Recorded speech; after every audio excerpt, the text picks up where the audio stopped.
Bien, estamos de vuelta en Punto Económico, estamos con Ricardo Hausmann. Hemos conversado en la primera parte del programa sobre el índice de complejidad económica, que es un indicador que involucra aspectos como la innovación, la educación, el crecimiento económico, el conocimiento productivo sobre todo, creo que es el tema en que has puesto énfasis, el conocimiento. Y lo que quería consultarte, y este indicador de alguna manera, lo que afirmas es que sirve para predecir de alguna manera la tendencia, no sé si de mediano o largo plazo, del crecimiento de los países. ¿Cuán sostenible es el crecimiento? Desde el punto de vista de este indicador, ¿cómo se ve América Latina y cómo se ve el Perú en particular? Si es posible hablar de toda América Latina, ¿no? Sí, bueno, tenemos medido la posición de cada país de América Latina en el índice. El país que aparece peor, que aparece mejor es México, que tiene el aparato productivo más complejo, tiene la mayor diversidad de productos con productos más complejos dentro del paquete, su paquete de exportación. Y de los países que aparecen peor está Venezuela, que prácticamente hoy exporta solamente petróleo y para de contar, y cada vez menos. Entonces, ¿El Perú en qué? El Perú está relativamente mal, debo decir, en el índice nuestro, porque el Perú tiene muchos productos mineros en su paquete de exportación,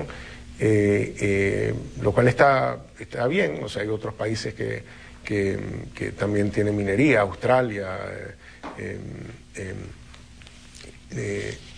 Chile, pero hay muy poco de otras cosas en el paquete de exportación.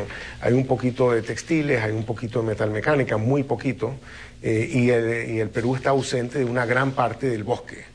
El Perú está ausente prácticamente de todo lo que tenga que ver con maquinarias, prácticamente todo lo que tiene que ver con productos químicos, prácticamente todo lo que tiene que ver con medicamentos, de todo el sector aeroespacial, de materiales de construcción.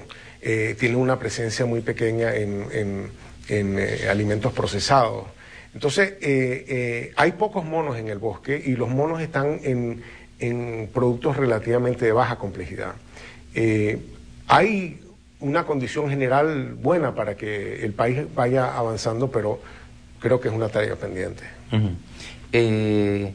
Digamos, eso pasa en el Perú y tenemos la percepción de que estamos bien porque el precio de los commodities va bien. Y bueno, al final no se sabe qué va a pasar con el precio de los commodities nunca. ¿Hay algún país en el mundo que, habiendo partido de productos, de materias primas, haya logrado dar el salto hacia un sistema más complejo como tú mencionas? Has mencionado Finlandia, el comienzo de la entrevista. ¿Algún país, por ejemplo, que produzca minerales y que se haya convertido en un país más complejo productivamente? Bueno, es bueno que me hagas esa pregunta porque, claro, cuando uno dice, bueno, los finlandeses son europeos, son gente, de pronto no somos como ellos, pero en realidad está el caso de Malasia, que arrancó con petróleo, arrancó con mucho caucho y demás, y hoy en día sus principales productos de exportación son textiles, son electrónicos, maquinaria, etcétera. Ha cambiado radicalmente su paquete de exportación. Lo mismo que Tailandia. Tailandia básicamente exportaba productos agrícolas y ahora sus principales productos de exportación son maquinarias, electrónicos, etcétera. Y ha crecido a buen ritmo, a un ritmo mucho mayor que el del resto de América Latina. Y con una gran transformación productiva. Entonces, eso muestra que sí se puede, si hay un cierto enfoque, una cierta atención, un cierto objetivo de que ocurra. Ahora, eso implica nuevamente, voy al punto de políticas industriales específicas, de promoción, de promoción, no de repente elegir sectores ganadores, pero ¿qué tipo de políticas se han incorporado en aquellos países que ha habido éxito en este tema que tú planteas, en este desarrollo de un aparato productivo más diverso, más complejo? Mira, cada actividad económica requiere de algo así como un ecosistema, algo que le facilite la vida.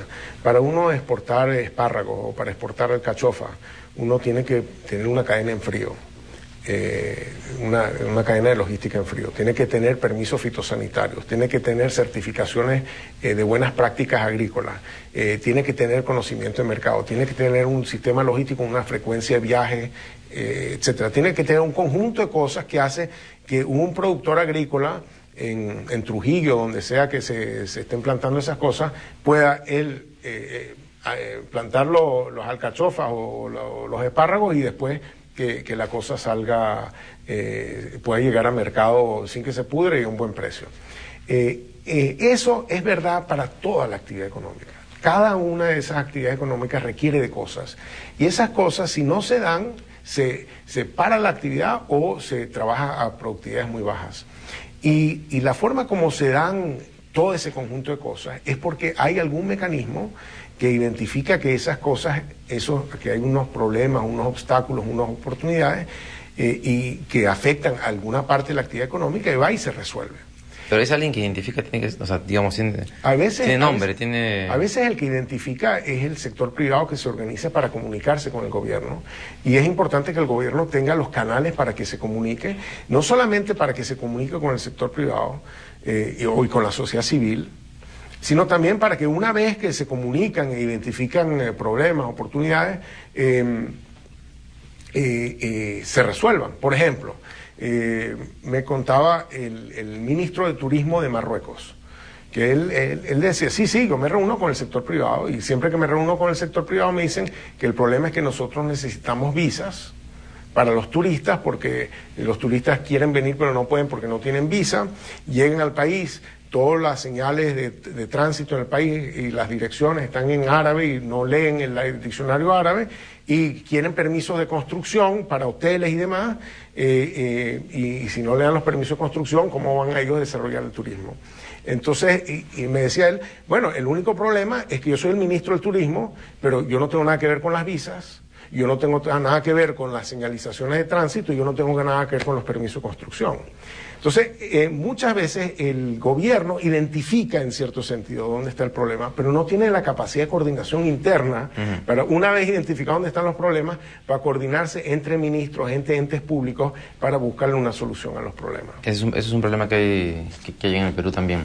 En el primer bloque mencionabas el tema de Lima, como siendo la principal ciudad del país, con 9 millones de habitantes, se exporta tan poco. En general, hay una tendencia, que no sé hace cuánto tiempo viene, pero a prestarle mayor atención a las políticas que se aplican también en las ciudades. Es dejar de pensar en un municipio como alguien que te da simplemente pistas, espacios públicos, áreas verdes, y más bien en pensar en los municipios como instituciones que pueden encargarse de que estos ecosistemas también funcionen. Es decir, la visión de un alcalde o la concepción de un alcalde ha cambiado. ¿Esto es así? Bueno, si no es así, debiera ser así, ¿no? Porque la verdad que la producción moderna requiere muchísima, que estén presentes muchas cosas. Es un poco, si tú quieres, para tomar otra metáfora, ¿cómo hacer una película? En una película tú necesitas los actores, pero necesitas la gente de vestuario, la gente de fotografía, la gente de sonido, la gente de efectos de sonido, la gente de efectos visuales, la gente que hace la música de fondo, la gente que hace los efectos musicales, la gente que hace la edición. Y toda esa gente tiene que cooperar para hacer una sola película.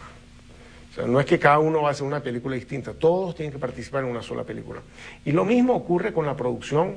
La producción moderna ocurre principalmente en ciudades, y en ciudades tienen que ocurrir muchas cosas simultáneamente, ¿verdad? Y el coordinar esas cosas en el tiempo y en el espacio en ciudades es un reto muy grande. Y como algunas ciudades no lo logran hacer bien, entonces, ¿qué pasa? Que termina la gente en la ciudad muy lejos la una de la otra. ¿Cuánto tiempo pasa la gente yendo al trabajo en Lima?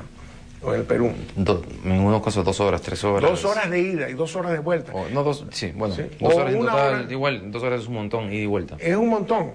Entonces, claro, bueno, si el papá va al trabajo, la mamá va a ir al trabajo también tan lejos, porque a qué hora salen los niños de la escuela y dónde está la escuela. Entonces, físicamente, ¿cómo es que se va a dar esto? Entonces, típicamente lo que ocurre es que se da mucho trabajo muy cerca de donde vive la gente. Entonces la gente dice, yo no puedo salir muy lejos de mi casa. De pronto en mi propia casa voy a ver si hago algo. Pero claro, en la casa trabajan solos, trabajan con muy poca gente a su alrededor. No se generan estos grandes equipos que son los que permiten trabajar con alta productividad. Y por eso es que tenemos un sector informal tan grande, porque la gente no está conectada, la gente no puede ir a los sitios donde se crean estos grandes equipos. Están atrapados en las periferias de las ciudades, trabajando con muy poca otra gente en actividades de muy baja productividad. Y por eso yo creo que tanto los temas de desigualdad, los temas de informalidad, los temas de pobreza, tienen que ver no tanto con que la gente sea explotada, sino que la gente está desconectada. Desconectada. Y eso tiene que ver con ese concepto de las ciudades policéntricas. Sí, bueno, la ciudad si es policéntrica, se hace más fácil que la gente se interactúe, ¿no? Porque si hay un solo centro en la ciudad, pues todo el mundo va a querer llegar a ese centro, la gente que va a estar cerca de ese centro va a tener una vida más cómoda, porque va a tener menos distancias que transportarse, pero claro, entonces esos van a ser los ricos. Entonces van a estar los ricos, la clase media, bien ubicados, los pobres muy lejos de donde está la actividad económica, y como le cuesta tanto tiempo y tanta plata ir al centro de la ciudad, pues se quedan trabajando en la periferia, en el sector informal. Y por eso en muchas de las ciudades de América Latina tenemos los problemas que tenemos. Déjame, si tú quieres, darte otro ejemplo. Un ejemplo de éxito con fracaso.